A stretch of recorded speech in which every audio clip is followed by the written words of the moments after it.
Something I did not expect to wake up to is some drama and beef between Thorin and Dev1ce. As many of you guys are well aware, and by the way, hello, welcome back to more esports talk. You know, we do break down this Twitter drama quite a bit here on the channel, and Astralis has not been doing well. We have long talked about Astralis and all of their future plans and the controversy around that as well, but recent performance just showcases they are not doing very well. Obviously, two new members in that lineup as well as Dev1ce and Glaive take their breaks. Who is next for this roster? We have no idea. A few members may be hinting at, again, some future roster changes continuing for this team, even most recently, and of course, just within the last few hours, that being Blast had a European showdown.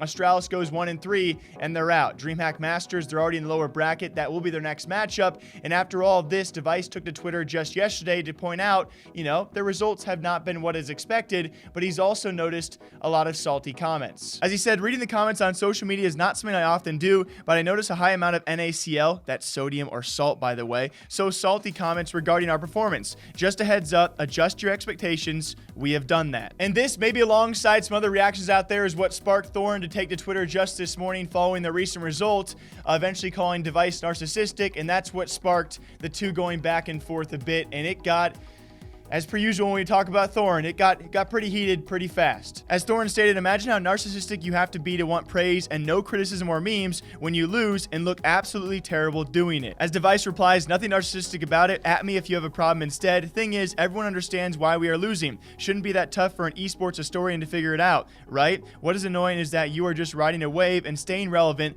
by being edgy.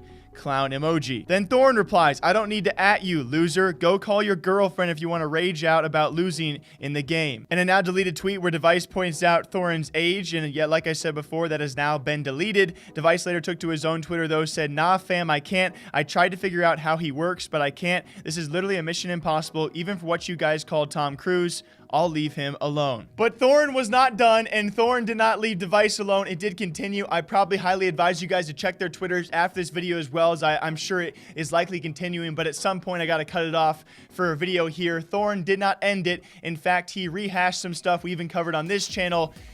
Oh, man. As he said, question, what's the similarity between Coldzera and the club? And my Twitter answer, we both make Dev1ce cry. And if you guys remember, a long time ago, back when Coldzera was still a part of MiBR, I covered it on this channel. It's always weird looking back at myself and seeing how I've somehow gotten uglier. But with that, we talked about Coldzera, who came out in a great interview and talked about a lot of stuff, including, by the way, exposing the entire scene, which he never did, whatever that means. One of those partial exposings, though, was apparently MiBR and Astralis back in the day were very close. They eventually stopped hanging out. And one point in a club, it was actually Coldzera who approached Dev1ce, and apparently Dev1ce teared up or cried, which was obviously a story that Dev1ce did later on deny. And so you're left wondering who you believe, whether it's Coldzera, whether it's Dev1ce. Either way, that is why Thorin brought up that last point, which we're going to talk about now. I think Nell put it very good on Twitter as well. The fact that anyone out there can call Dev1ce a loser.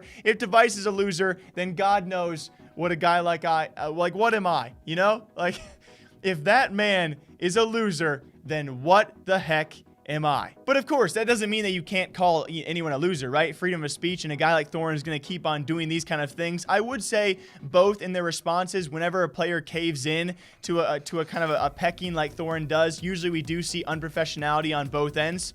Thorin and Dev1ce in this case, I would say definitely not perfect in their responses, and it can be tough not to respond, right? When you're digging underneath someone's skin, it certainly is a very iffy one. I would say both sides certainly make their fair points, as one usually does when talking about Thorin. He stays very much relevant with these edgy topics, which people do find entertaining, and I find it very tough to take one side here in particular, because it's just from outside looking in, it's always entertaining. You know, I'll give him that. It is always very entertaining and very fun to cover for all of you guys. And I'll leave it up to you as to what side you want to take in the Thorin versus Dev1ce drama. As Astralis continues to struggle, we will see what happens, because Dev1ce also later on hinting at he might be taking a vacation sometime soon.